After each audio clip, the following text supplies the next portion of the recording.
Bonsoir à tous et bienvenue au Club Miquette. Aujourd'hui direction les années 90 à West Memphis.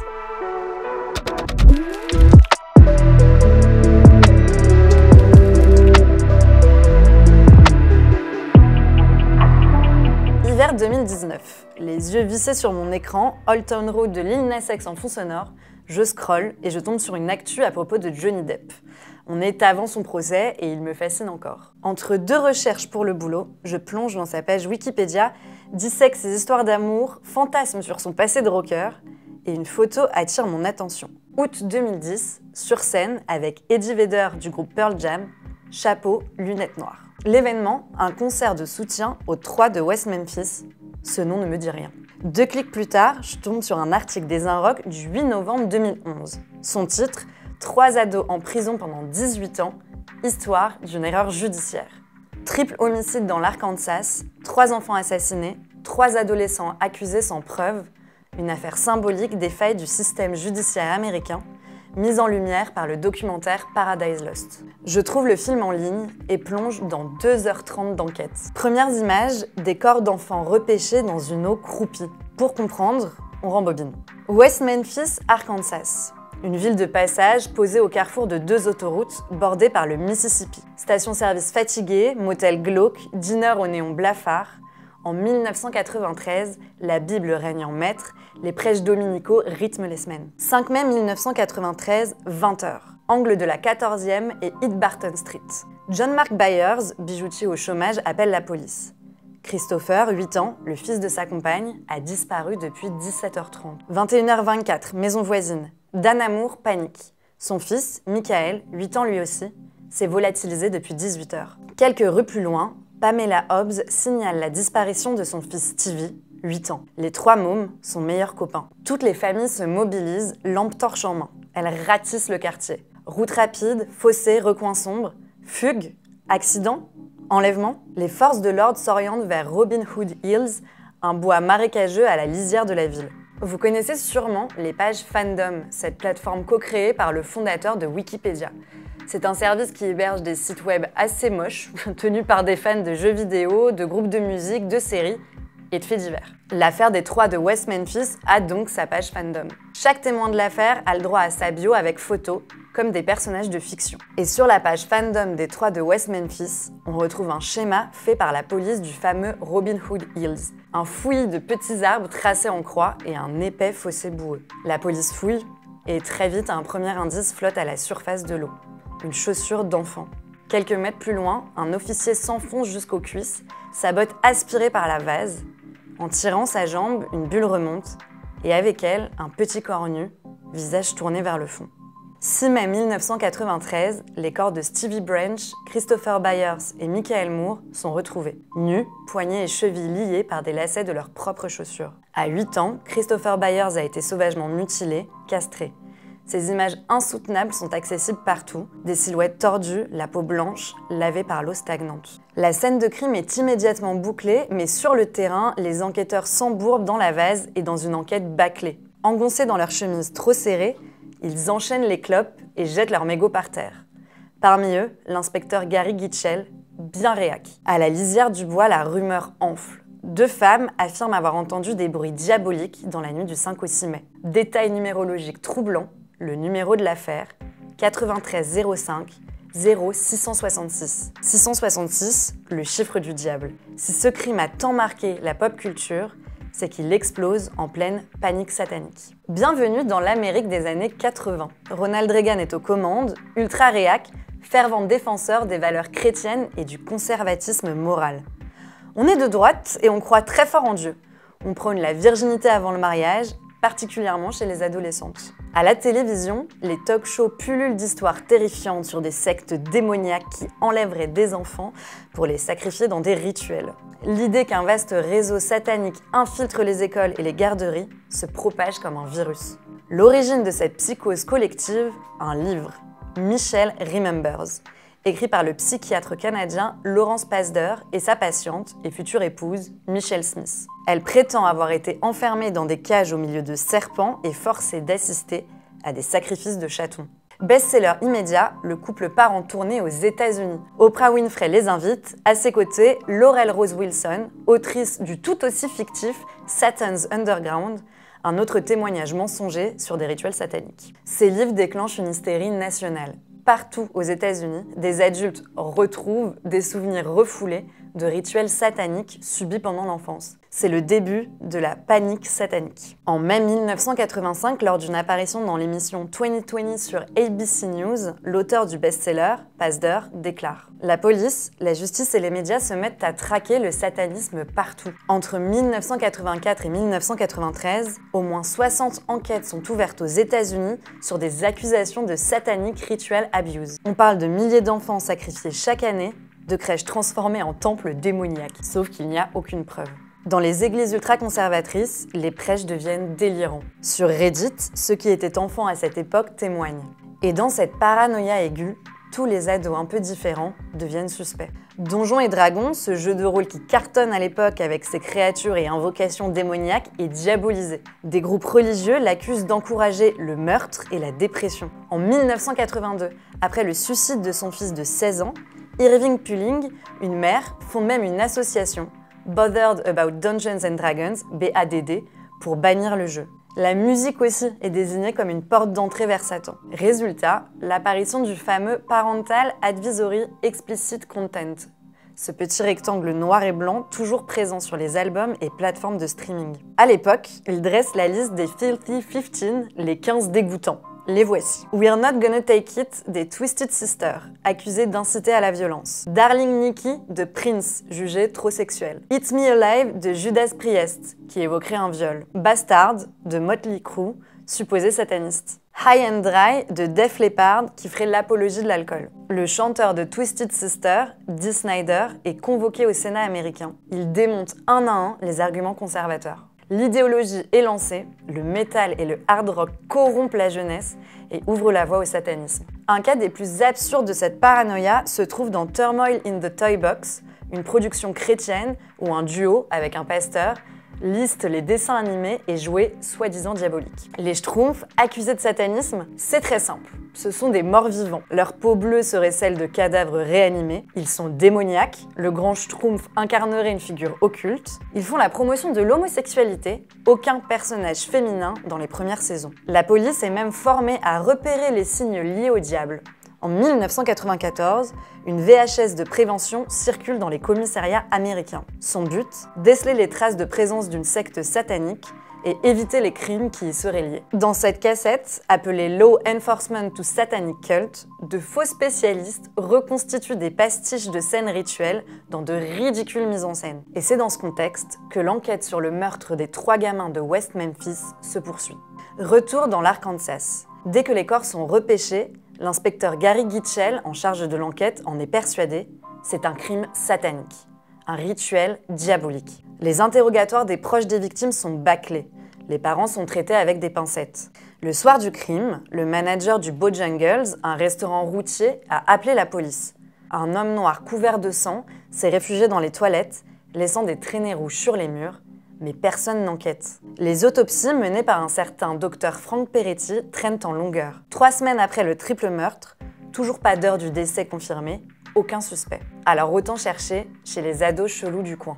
Premier suspect, Damien Echols, 17 ans, arrêté pour plusieurs faits de vandalisme. Allure de gothique, teint très blanc, cheveux noirs corbeaux, fan de Metallica et de Stephen King. Il habite avec ses parents dans une caravane au milieu du quartier le plus pauvre de West Memphis. Après plusieurs jours d'enquête, jackpot. Le 7 juin 1993, un mois après les meurtres, un certain Jesse Miskelly, 15 ans, déclare à la police qu'il aurait assisté au meurtre des enfants par Damien Echols, 17 ans, et son meilleur ami, Jason Baldwin, 16 ans. Jesse Miskelly, qui se dit témoin, c'est le môme typique de l'Amérique des bleds paumés, celui qu'on repère direct à la récré. Bagarreur, pas bien grand, l'accent du sud qui traîne sur chaque syllabe. Sa mère l'a abandonné, son père, Big Jesse, un mécano massif, enchaîne les histoires d'amour sans lendemain. Jesse est un éternel enfant. À 7 ans, il bloque après la lettre R quand on lui demande de réciter l'alphabet. Le 2 juin 1993, à 9h du matin, un détective frappe à la porte du mobil-home des Miskelly. Jesse part avec lui au poste. 12 heures d'interrogatoire, sans adulte, sans avocat, et seulement 46 minutes enregistrées. 46 minutes qui suffisent à montrer que ces aveux sont bancals, incohérents, absurdes, et vous pouvez même le vérifier vous-même via un site, callan.mysite.com. Les fans de cette affaire ne jurent que par cette page. Son interface sent bon les années 2000, des dizaines de liens en police Times New Roman qui redirigent vers des documents de la procédure en PDF. On y retrouve les 46 minutes d'interrogatoire de Miss Scully et leur retranscription. Et c'est très clair, l'entretien a été guidé. Jesse commence par dire que les meurtres ont eu lieu à 9h du matin. Puis il se ravise, il aurait été midi. Puis encore plus tard dans la journée. Les enquêteurs, eux, savent que les victimes ont été vues vivantes à 18h30. Alors ils le recadrent subtilement, lui soufflent une nouvelle version. Jesse hoche la tête, il accepte la nouvelle chronologie sans poser de questions. Puis la police l'emmène sur un tout autre terrain, une secte satanique. Jesse, complètement paumé, se met à broder. Ça fait 3 mois que j'en fais partie, on va dans les bois, on tue des chiens, on fait des orgies. Du délire. Le pire, même quand il donne des détails factuellement faux sur la manière dont les enfants ont été attachés et les blessures qu'ils ont subies, la police le laisse dérouler. Parce qu'ils n'ont pas besoin que ce soit vrai. Ils ont juste besoin d'un récit qui tienne vaguement la route. Il lâche donc des noms, Damian Eccles et son meilleur ami Jason Baldwin. Jason, 16 ans, lui est plus discret et réservé que Damian. Lui aussi est issu de milieu populaire avec sa coupe mulet blonde. Il a les bras fins, un sourire complètement de travers. Un jour, il vole un paquet de chips, mais c'est tout. Complètement désorienté, Jesse Misculi l'affirme, ils sont coupables des meurtres de Chris Byers, Stevie Branch et Michael Moore, les gamins de 8 ans. Et lui, il était là, il a vu, et il a même participé. Aucune preuve matérielle ne relie Damien, Jason ou Jesse au meurtre. Rien. Pas d'empreinte, pas de témoin, pas d'ADN. Rien d'autre que l'aveu bancal de Jesse, arraché après des heures d'interrogatoire, et cette rumeur persistante qui fait de Damien le gothique chelou du coin. 3 jours plus tard, le 5 juin 1993, à 22h30, Jason Baldwin et Damian Eccles sont arrêtés. West Memphis voulait des monstres, ils allaient leur en donner. Le trio d'ados devient les 3 de West Memphis. Jesse Misculi se rétracte rapidement. Il explique qu'il a dit ce que les flics voulaient entendre, qu'il ne savait même pas ce qu'il racontait. Trop tard. 26 janvier 1994. Un blizzard paralyse West Memphis, recouvrant la ville d'une épaisse couche de glace. Les médias ont envahi les lieux, caméras braquées, micros tendus. Le procès de Jesse Misculi commence. Jesse, 17 ans, jugé séparément de Damian Eccles et Jason Baldwin, entre sous escorte, entouré de policiers lourdement armés. Dans la salle d'audience, il retire son gilet pare-balles. Assis, il garde la tête baissée, le regard figé. Il plaide non coupable. Face à lui, le juge David Burnett, 52 ans, ancien flic, vétéran du Vietnam. On dit de lui qu'il est un fin stratège ou un requin politique. Une chose est sûre, il ne croit pas en la psychologie. Pendant 15 jours, il rejette chaque requête de la défense, surtout celle qui pourrait remettre en doute l'enquête ou les aveux de Jesse. Pourtant, plus les jours passent, plus les incohérences suintent. Jesse a été manipulé. Un expert en fausses confessions l'explique même aux jurés. Son interrogatoire est un cas d'école. Le procureur John Fogelman a tout mis en scène. Les 3 petits vélos des victimes sont posés devant le jury. Les photos des corps mutilés sont projetées en boucle. À chaque visionnage, des proches quittent la salle en larmes. Et pour finir, le coup de grâce. Brent Davis, l'autre procureur, s'approche du jury, une photo de Michael Moore en main. Un petit garçon sourire aux lèvres, il la montre au jury. 4 février 1994, midi, le jury rend son verdict. Jesse baisse la tête, cache son visage dans ses mains. Coupable, prison à vie. Aucune libération conditionnelle, jugé comme un adulte à 17 ans. Les flashs crépitent à la sortie du tribunal, les journalistes hurlent des questions, Jesse ne répond pas. Il monte dans la fourgonnette blindée qui l'emmène au centre correctionnel de Pine Bluff. West Memphis enferme un de ces 3 monstres. Dans la foule, les parents des victimes explosent. Melissa Byers, mère de l'une des petites victimes, est en larmes. Son compagnon, John Mark Byers, est fou de rage. Ce père, au lourd passé judiciaire et à l'histoire psychiatrique lourde, intervient souvent dans le documentaire Paradise Lost. Il revient même sur les lieux du crime, la scène est hallucinante. 3 semaines plus tard, Damian et Jason sont escortés dans la salle, en gilet pare-balles. Le procès du duo peut commencer. Une proche de la défense a tenté à coups de ciseaux en plastique de raccourcir la coupe trop longue de Damian. Un carnage. Ses mèches inégales et son regard noir lui donnent encore plus l'air du gothique dangereux que les médias adorent. Alors il tente d'adoucir son image en portant une chemise blanche. Dans la salle, les bancs sont évidemment divisés en deux camps. L'avocat de Jason Baldwin prend la parole.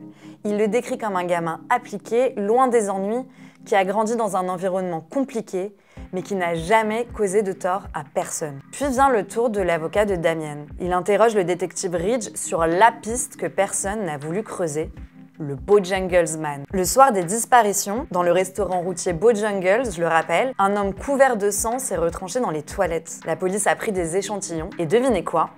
Les échantillons ont été perdus. La défense continue d'éplucher les failles du dossier. Cette fois, c'est le médecin légiste, le docteur Peretti, qui passe au grill. L'homme qui semblait si sûr de lui en préambule se triture la moustache quand il faut déterminer l'heure des décès. Et il lâche une fourchette hallucinante entre 1h et 7h du matin. Problème, Jesse Miskelly a avoué que le crime avait eu lieu en plein après-midi.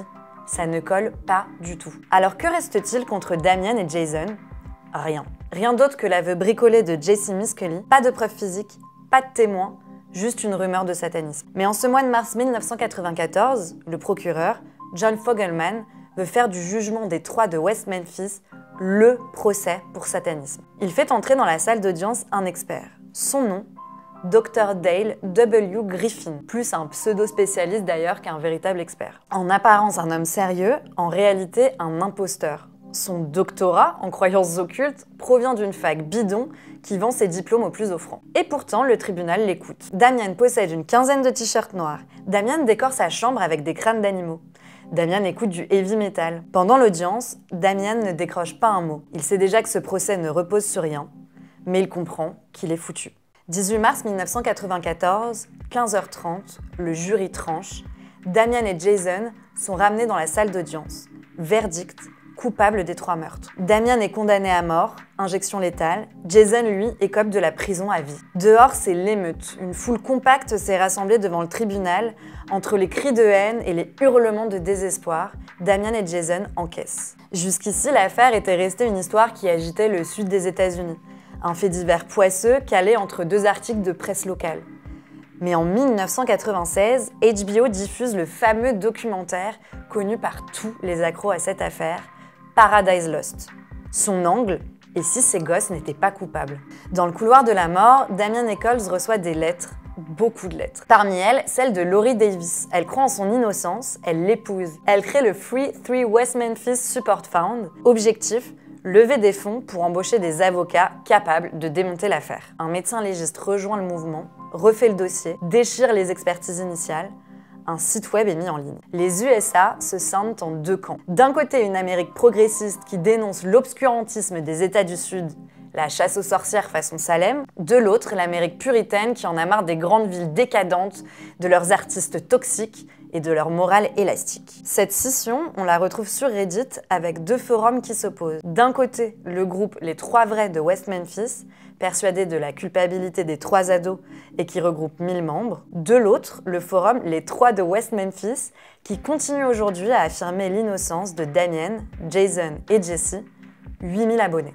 Et puis dans les années 2000, les stars du rock s'en mêlent. Eddie Vedder de Pearl Jam, Natalie Maines de Dixie Chicks, Henry Rollins, ils ne se contentent pas de signer des pétitions, ils étudient l'affaire, visitent les accusés en prison et font passer le message. Un cri monte: libérer les 3 de West Memphis. 2 compilations voient le jour, une tournée suit, Iggy Pop, Tom Waits, Slipknot, Patti Smith, Ozzy Osbourne, Joe Strummer, le rappeur Ice-T, tous en renfort. L'affaire judiciaire se transforme en cause internationale. Et puis le combat dépasse le monde du rock. En 2000, pendant les MTV Movie Awards, sur scène, Trey Parker, co-créateur et scénariste de la série South Park. Il reçoit un prix et sans transition, lâche devant l'Assemblée, libérer les 3 de West Memphis. Johnny Depp, Jack Black, Peter Jackson, Hollywood se mobilise aussi.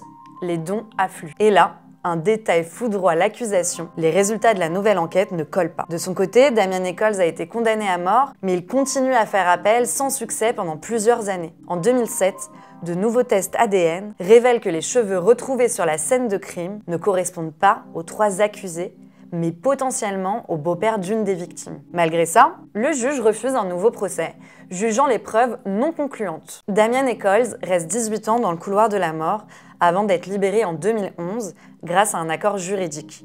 Il n'est pas innocenté. Jason et Jesse sont libérés eux aussi. Les 3 de West Memphis ont passé presque 20 ans en prison pour rien. En 2020, Damien Echols obtient enfin l'autorisation d'analyser les scellés avec une nouvelle technologie. Mais la police de West Memphis fait traîner. La justice aussi. Echols porte l'affaire devant la Cour suprême de l'Arkansas, qui casse cette décision et lui redonne le droit de prouver son innocence par ADN. Depuis leur libération, les 3 de West Memphis tentent de se reconstruire. Damien Echols s'est installé à New York, puis à Salem, avant de revenir dans la grosse pomme. Il publie ses mémoires, Life After Death, et subit la traque de certains détracteurs, notamment Mike Blatty, fils de l'auteur de L'Exorciste, convaincu de sa culpabilité et fier de l'avoir chassé de la ville. Baldwin, lui, cofonde Proclaim Justice, une organisation qui vient en aide aux condamnés à tort. Miskelly, lui, est retourné vivre à West Memphis, loin des projecteurs. Mais une question demeure, qui a réellement tué Stevie Branch, Christopher Byers et Michael Moore? Bienvenue au Club Miquette. On s'est plongé dans l'affaire des 3 de West Memphis, une affaire criminelle culte, 3 ados accusés à tort dans les années 90, parce qu'ils écoutaient du métal et qu'ils avaient des sales gueules, résumons ainsi. Avec nous pour parler de métal et de faits divers, 2 invités. Gilles Garrigos d'abord, tu es journaliste, spécialiste musique. On t'a lu dans Rock and Folk et aujourd'hui tu bosses pour New Noise. C'est ça. Tu es à la tête d'un lieu culturel à Bourg-en-Bresse et tu as créé à l'aube des années 2000 le comité de soutien français aux 3 de West Memphis. C'est ça. Nelly Kitty, tu parles de crime et de musique sur ta chaîne YouTube qui regroupe 134 000 abonnés. Avec toi, on va surtout se demander pourquoi les ados chelous sont victimes de délits de sale gueule et pourquoi on pense que le métal, c'est pour les ados chelous aussi. On va commencer par votre lien avec les faits divers, parce qu'au Club Miquette, on adore les faits divers. Est-ce que vous vous souvenez d'un fait divers qui vous a particulièrement marqué quand vous étiez gamin ou ado? Gilles? Wow. Alors, je suis pas un fanatique des faits divers. J'ai même tendance finalement à les fuir un petit peu et à fuir un petit peu tout ce qui tourne autour. Mais en même temps, comme tout le monde, ça m'attire dès que je regarde un journal. Malgré tout, s'il y a un fait divers qui est évoqué, je vais aller jeter un œil vite fait. Mais alors du coup, des faits divers qui vont m'avoir marqué, je vais pas trop en trouver un comme ça immédiatement, mais celui l'affaire des West Memphis 3 est tellement énorme et elle a tellement occupé une partie de ma vie que de fait, c'est devenu un peu pour moi l'évidence par rapport à un fait divers et qui m'a marqué et qui a été. Mais si je cherche un petit peu, peut-être que je retrouverai un. Et toi, Nelly, est-ce qu'il y a une affaire qui t'a donné envie de lancer ta chaîne ou une affaire qui t'a marqué quand tu étais petite, plus jeune? Oui, quand j'avais 14 ans, donc en 99, Columbine m'a particulièrement marquée. Parce que c'était des ados qui étaient les auteurs, une tuerie horrible qui a fait une trentaine de victimes, quelque chose comme ça, peut-être un peu moins, mais bon, voilà, beaucoup. Et puis ils avaient un profil un peu, voilà, qui écoutait du métal, un peu alt et tout ça. Et on a accusé à l'époque mon chanteur préféré, Marilyn Manson, d'avoir influencé ces jeunes-là. Donc oui, cette affaire m'a particulièrement marquée à l'époque. Je m'étais beaucoup renseignée sur Internet, dans les prémices d'Internet à l'époque. Et je pense que c'est peut-être ça qui a fait qu'aujourd'hui encore, je m'intéresse aux faits divers. Et justement, sur ta chaîne, il y a souvent un lien entre fans, musique et faits divers. Comment tu les choisis, ces affaires-là? Comment tu choisis les affaires que tu vas disséquer pendant plusieurs minutes? La priorité, c'est de... plusieurs minutes, mes vidéos font une demi-heure en général. Donc ouais, là, on a beaucoup de minutes. Plusieurs minutes. Oui, c'est ça. Moi, ma priorité, c'est de parler de ce qui m'intéresse et de choses qui me touchent, parce que j'ai l'impression qu'on est toujours meilleur quand on parle de choses qui nous intéressent vraiment. Donc très rapidement, ça a été logique pour moi d'intégrer un aspect musical, un aspect qui a rapport avec les cultures alternatives, tout ça dans les thèmes que je choisissais. Et c'est pour ça qu'aujourd'hui, j'essaye, pas toujours, c'est pas toujours possible, mais j'essaye, quand je vois une affaire qui a un lien plus ou moins proche avec ça, je la choisis en particulier. On va passer aux 3 de West Memphis. Gilles, tu viens de la musique et pas du fait divers, tu l'as dit. Qu'est-ce qui t'a marqué ou attiré dans l'affaire des 3 de West Memphis? Est-ce que tu te souviens de la première fois que tu en as entendu parler? Qu'est-ce qui t'a fasciné et qui t'a donné envie de te mobiliser en fait, pour ces 3 ados-là? En fait, je surfais sur Internet. notamment pour trouver des... Grâce à la DSL, j'imagine. À l'époque, c'était exactement ça, avec les fameux petits bruits qu'on pourrait refaire. Et en fait, en suivant des artistes que j'appréciais, notamment les Super Suckers, qui est un super groupe américain, je suis tombé sur une bannière sur un site internet qui indiquait Free the West Memphis Tree, Free the WM Tree. Je me suis dit, wow, c'est quoi ce truc? Hop, j'ai cliqué dessus et je suis tombé sur le site internet de soutien au West Memphis Tree. En gros, c'était à peu près début des années 2000. L'affaire avait eu lieu, les meurtres avaient eu lieu en 93, le procès en 94, et toute la mobilisation qui avait commencé à se créer aux États-Unis, s'était faite dans les années suivantes. Et en 2000, il y a eu la sortie d'une première compilation de soutien. Il y avait quels artistes avec tout un tas d'artistes. Il y avait alors les Super Suckers notamment, puisque c'était un peu eux qui étaient à l'origine de l'idée. Mais il y avait Joe Strummer qui était dedans. Il y avait Kelly Deal. Il y avait Tom Waits. Il y avait vraiment un casting déjà assez... Eddie Vedder était déjà là. Un casting assez fou. Et donc, du coup, ça a vraiment suscité mon intérêt, ma curiosité. J'ai été voir ce que c'était que cette affaire et j'ai trouvé ça complètement incroyable, ce qui était arrivé et la façon dont les choses avaient été traitées, l'affaire avait été traitée, et le fait qu'il y ait un soutien aussi fort, très médiatique et dans les milieux musicaux autour de cette affaire. Et comment t'expliques que le milieu musical, justement, ce milieu musical, qui n'est pas n'importe lequel, se soit mobilisé pour cette affaire-là?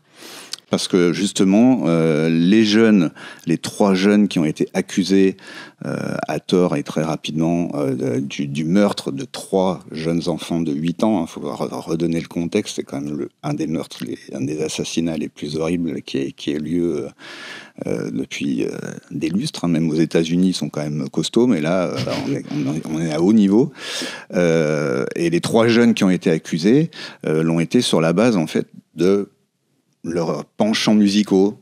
Alors le fait qu'ils écoutaient de la musique métal, qu'ils étaient un peu particuliers dans leur façon de vivre, tout bêtement, qu'ils lisaient des livres, ils lisaient du Stephen King, incroyable.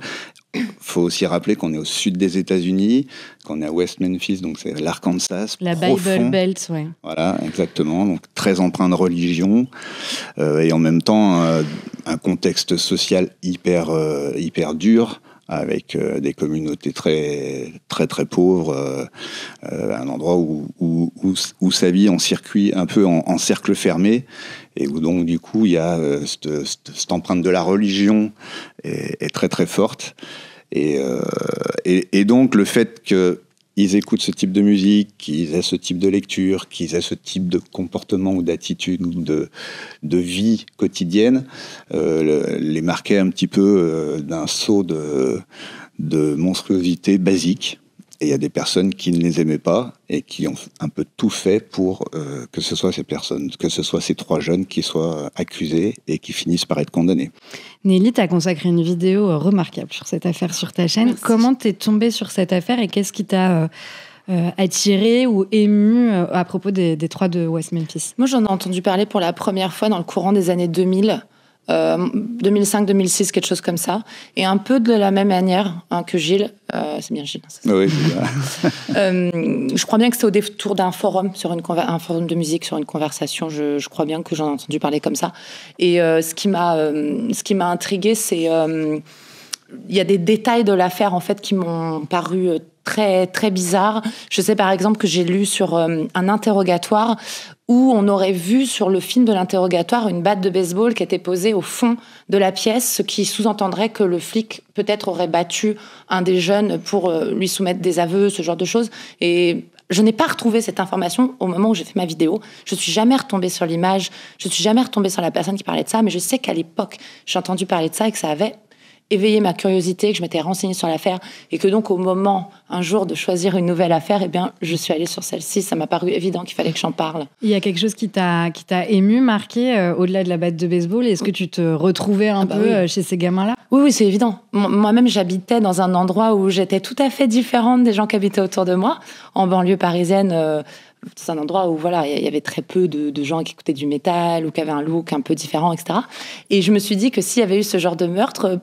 Alors, peut-être qu'on m'aurait pas accusé moi, parce qu'on accuse rarement les femmes, mais mes copains, quelques copains métalleux au lycée, je me suis dit qu'ils avaient le profil pour se faire accuser aussi si ce genre de choses arrivait. Donc, ça m'avait marqué, carrément. Gilles, t'as créé un site, c'est ça, de soutien. Est-ce que tu peux nous parler des soutiens français au 3 de West Memphis ? Alors, les soutiens français, il n'y en a pas eu énormément, en réalité, puisqu'en fait, quand on a créé ce groupe de soutien, l'idée, c'était justement de faire la connexion avec la scène artistique en France, et puis de voir ceux qui avaient envie de se mobiliser, sachant que moi, j'étais quand même dans le milieu musical, assez alternatif, mais en même temps, avec les liens journalistiques, il y avait moyen quand même de faire des connexions avec des gens. C'est pour ça d'ailleurs que j'ai proposé à Rock & Folk de faire un article dessus, ce que Philippe Manœuvre a tout de suite validé et m'a donné carte blanche là-dessus. Et je me suis dit, en parlant, en fait, ça va susciter des vocations, les gens vont se mobiliser, vont dire mais c'est quoi cette affaire, c'est incroyable, tout ça. Et en fait, pas du tout. Ouais. Ça a été vraiment très très très peu relayé. Y a d'autres médias qui en ont parlé un petit peu, mais en fait, on a eu beaucoup de mal en fait à mobiliser qui que ce soit autour de cette affaire. On organise des concerts de soutien, on organise des temps de manifestations. Il y avait des artistes pas trop mainstream, enfin plutôt mainstream, qui se sont agrégés à ta cause ou pas ? Non, franchement, malheureusement. C'était la galère. C'est ça. De ce côté-là, en fait, ça n'a pas été très, très porteur. Après, il se passait tellement de choses aux États-Unis de ce côté-là. Il y avait un tel soutien, c'était tellement fort que du coup, je pense que les artistes français ne se sont pas sentis particulièrement ni concernés, ni prêts à se mobiliser, ni à savoir trop quoi faire finalement, puisqu'il y avait déjà quand même des groupes de soutien très très actifs aux États-Unis. Tu as parlé un peu du contexte aux États-Unis de l'époque. On est en pleine panique satanique.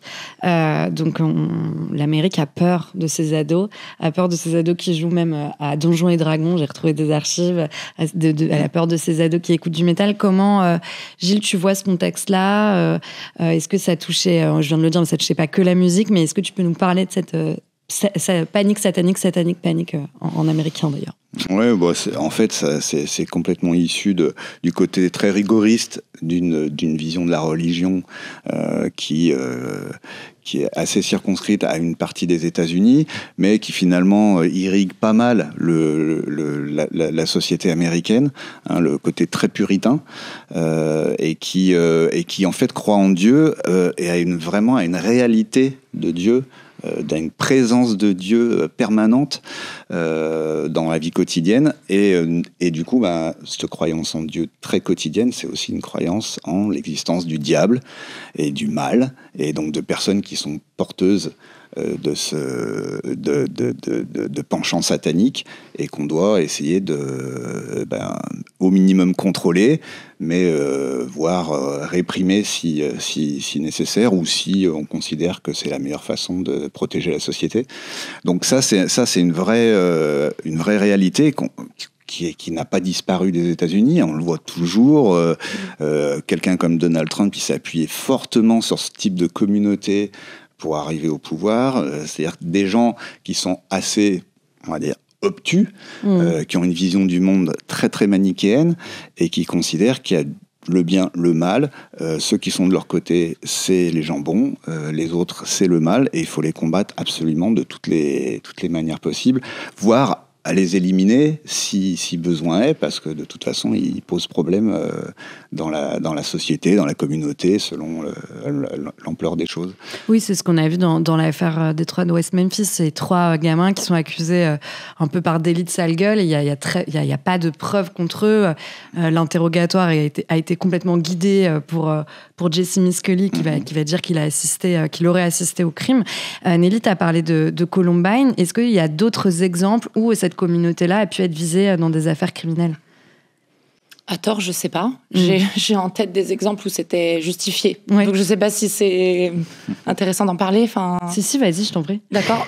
Il y a l'affaire Ellis Paller qui a aussi eu lieu pendant la fameuse Satanic Panic aux États-Unis. Et je crois bien que c'est aussi dans le sud des États-Unis. Mais là, pour le coup, les 3, c'était aussi 3 jeunes qui avaient un groupe de death metal. Les 3 étaient bien coupables. Ils ont attiré une jeune fille qui faisait partie de leur entourage. Ils l'ont attirée un peu avec de la drogue, parce qu'a priori, elle commençait à prendre de la drogue. Et ils l'ont massacrée dans un champ. Ils se sont livrés à des atrocités sur son corps post-mortem. Et je pense que ce genre d'exemple n'a peut-être pas contribué à ce que derrière, ça se passe bien. Parce qu'il y en a eu pour de vrai, des excès, comme partout, évidemment. On peut remonter à Charles Manson aussi, qui est quand même l'archétype de l'horreur sous des dehors... Après, lui, pour le coup, il faisait pas du métal. Non, par contre, il faisait pas du métal. Du folk rock. Mais comme quoi. Mais dans la logique sataniste. Oui, tout à fait. Oui. Mais oui, musicalement, effectivement, c'est un autre registre. Oui, c'est folk, je crois, ou je sais pas, rock, bizarre. Ouais. Psychédélique, rock psychédélique, je crois. Fin des années 60, donc...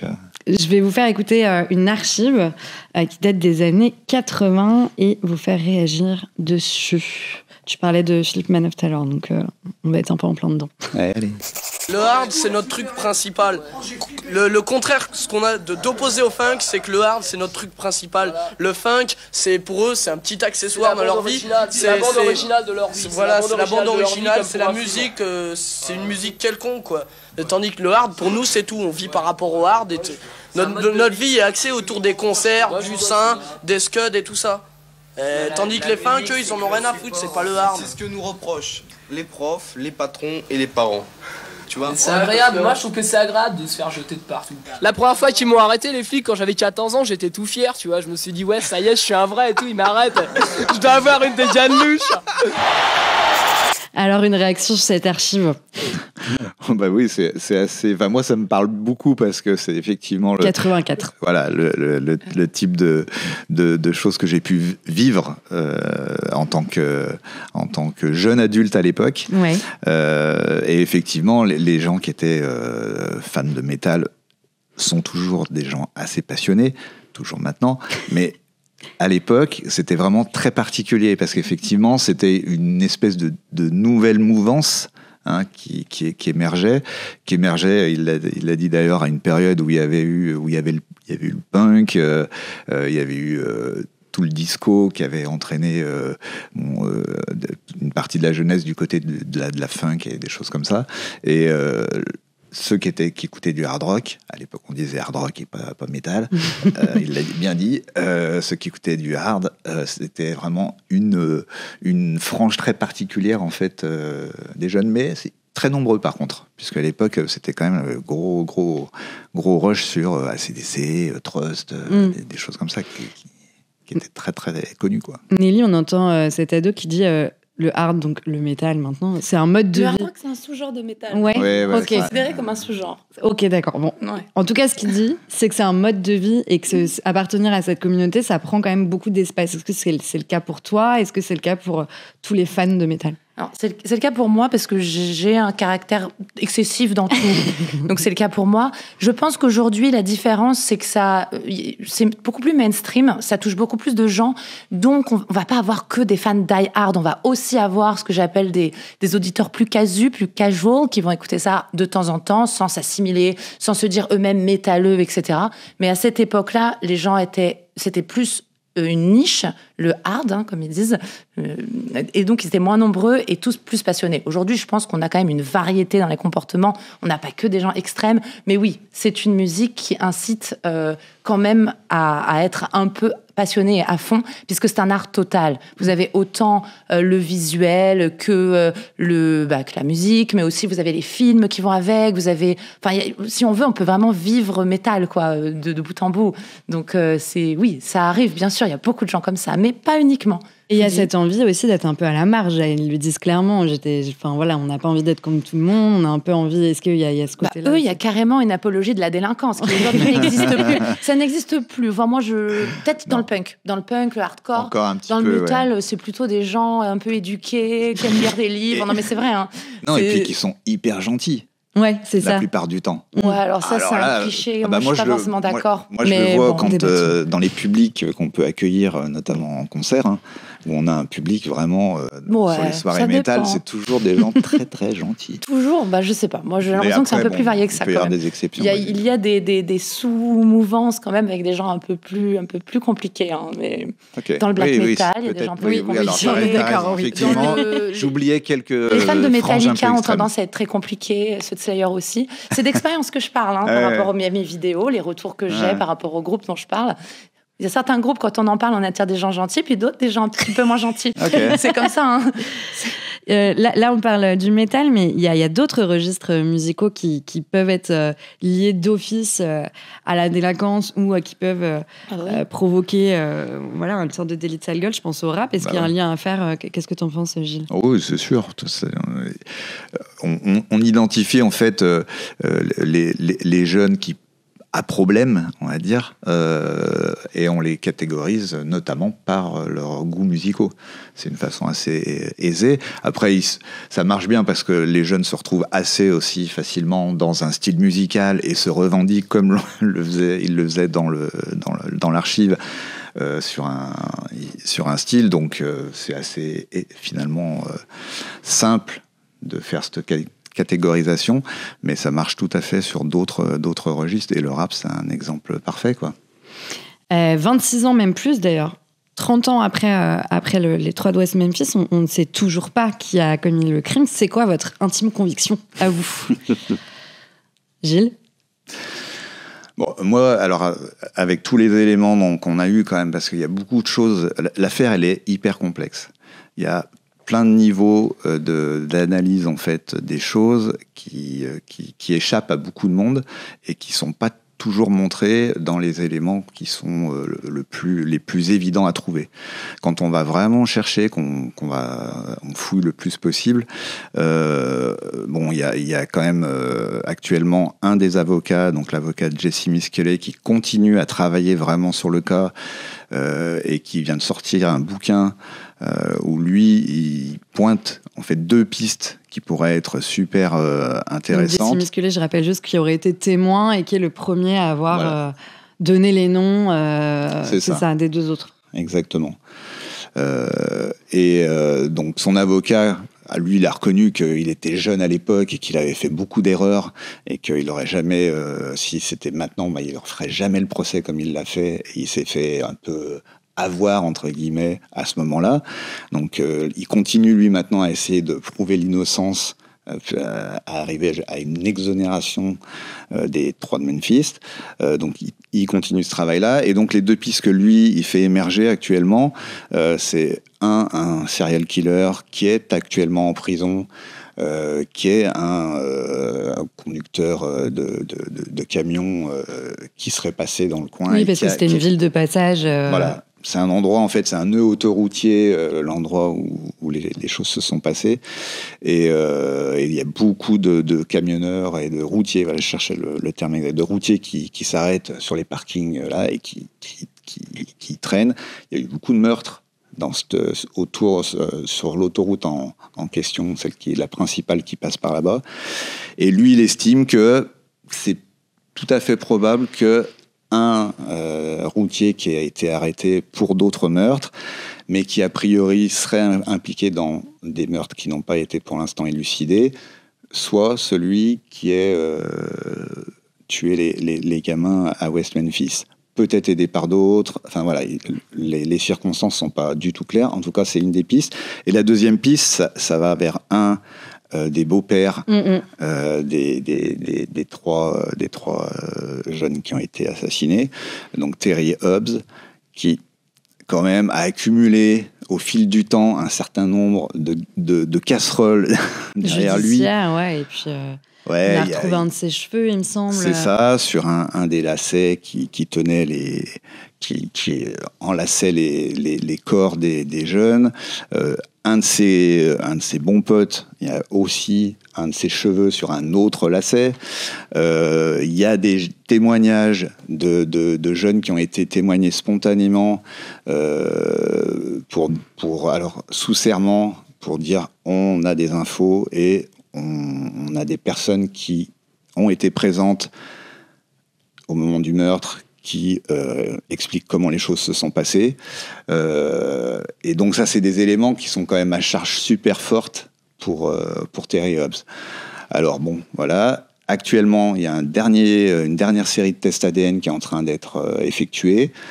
On aurait pu avoir les résultats et ça aurait été génial parce qu'on aurait pu en parler aujourd'hui. Mais là, en l'occurrence, on les a pas encore. Mais ça se trouve, d'ici 15 jours, 1 mois, il y aura les résultats de ces tests ADN qui pourraient être enfin les tests probants qui permettent de donner de donner clairement qui a commis ce crime. Parce que les 3 n'ont pas été innocentés, en fait. Ils ont bénéficié ils ont pu sortir de prison, c'est ça. Mais concrètement, légalement, ils n'ont pas été innocentés dans cette affaire. Et toi, Nelly, c'est quoi ton intime conviction ? Moi, j'ai pas d'intime conviction.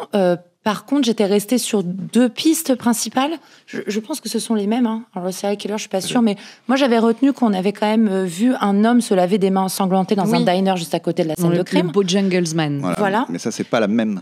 C'est pas la même. Ouais. Ok. Bon, il y avait ça dans un coin de ma tête, mais j'étais surtout séduite par, en effet, les pistes des beaux-pères, parce que tu dis 1, mais moi c'était 2. Et Christopher Byers aussi, qui était... Il y en avait un qui a offert un couteau à un journaliste qui était venu faire un reportage, il lui a offert un couteau. Ça se fait a priori dans le coin d'offrir des couteaux aux gens.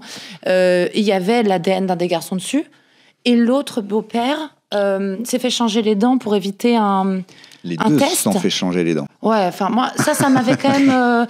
Et quand on voit les profils consommateurs de méthamphétamine, etc. Enfin je me suis dit que ça pouvait être intéressant quand même. Ouais. Mais j'ai pas d'intime conviction malheureusement. Enfin voilà, j'ai juste des pistes comme tout le monde.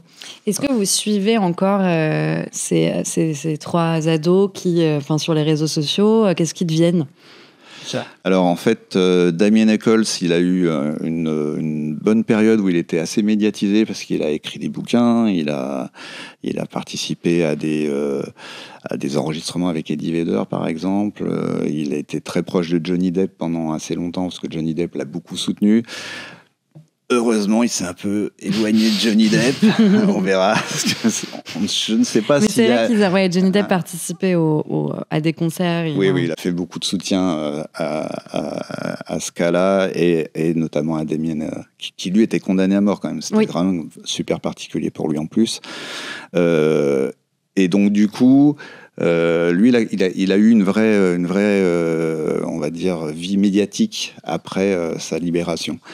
Depuis quelques années, ça s'est un peu tassé. Maintenant, il fait de la formation un peu dans les sciences occultes, sur la magie blanche. Okay. Il fait tout un travail là-dessus et il a un Patreon qui est autour de ce. De séances de cours, de sessions de cours autour des sciences occultes et de la magie avec sa compagne qu'il a connue pendant qu'il était en prison. Pendant son incarcération, voilà. Et puis Jesse Miskelly, lui, par contre, il vit sa petite vie à West Memphis. Il y est retourné. Ouais, lui, il vit toujours là-bas. Il est toujours en lien avec son avocat. Donc, il continue à suivre un peu l'affaire. Il est un peu dépité parce qu'il n'a pas connu la gloire un peu entre guillemets, qu'a pu connaître quelqu'un comme Damien Echols ou un peu plus Jason Baldwin. Mais bon, voilà, c'est quelqu'un qui était issu d'un milieu encore plus rude que les 2 autres et qui avait des problèmes personnels puisqu'il était un peu... Déficit d'apprentissage. Voilà, mais c'est ça. Exactement. On dit comme ça. Ouais. assez jeune dans son esprit.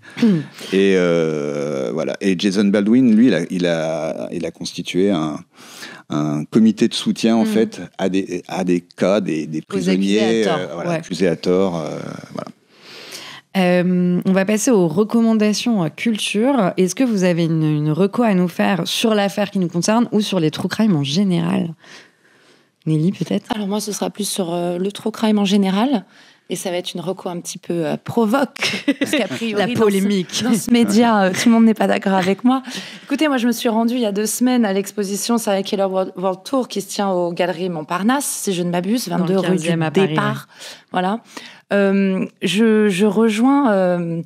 te rejoins sur la salle en hommage aux victimes, juste à côté du shop avec les mugs Jeffrey Dahmer. Ce n'est pas très délicat, ce n'est pas très intelligent. Mais ça, mis de côté, j'ai trouvé l'exposition très intéressante. Je suis restée 2h30 sans regarder ma montre alors que je souffre d'un déficit de l'attention. Donc c'est quand même quelque chose de... Pour moi, c'est quelque chose de ne pas m'ennuyer pendant 2h30. Et il y a vraiment... C'est très documenté. Il y a vraiment une sorte d'exhaustivité qui est cherchée, qui n'est pas atteinte évidemment, mais qui est cherchée. J'ai beaucoup aimé l'aspect... Alors, je ne suis pas branchée murderabilia, le fait de collectionner des objets ayant appartenu à des tueurs, etc., mais il se trouve que ça apporte quand même quelque chose à l'exposition qui est faite, je crois, en lien avec Nicolas Clos, qui est lui-même un tueur français, quelqu'un qui a tué, et qui aujourd'hui est surtout connu pour être une sorte de référence true crime et très grand amateur de murderabilia. Et il a une collection incroyable de lettres d'échanges avec des tueurs en série. Il leur écrit et il a beaucoup de réponses. Peut-être parce que lui-même a tué, qui sait, on ne sait pas. Il a peut-être une street cred à ce niveau-là. Et il a prêté ses lettres à l'expo. Et voilà, ça vient enrichir l'exposition. Et je l'ai quand même trouvée très intéressante. Voilà, un bémol pour les mugs Jeffrey Dahmer, un bémol aussi pour les reconstitutions avec des poupées en plastique, ce genre de choses. J'ai pas trouvé ça nécessaire. Mais le reste, 36 pièces, voilà, très fourni, très documenté. C'est agréable de circuler. Les gens on laisse pas rentrer tout le monde d'un coup, donc la circulation est quand même assez facile, assez aisée. Moi, j'ai passé un bon moment entre guillemets, intéressant en tout cas.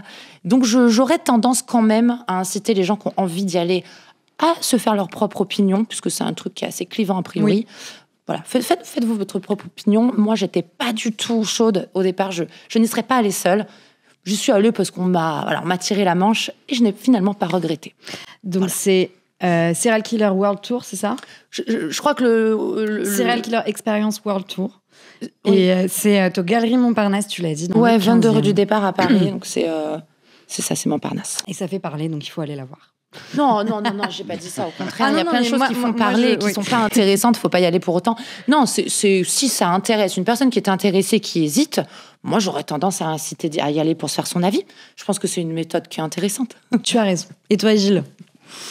Alors moi, je suis beaucoup moins passionné par toutes ces tout ce monde comprendre. En fait. Voilà, je l'ai déjà dit.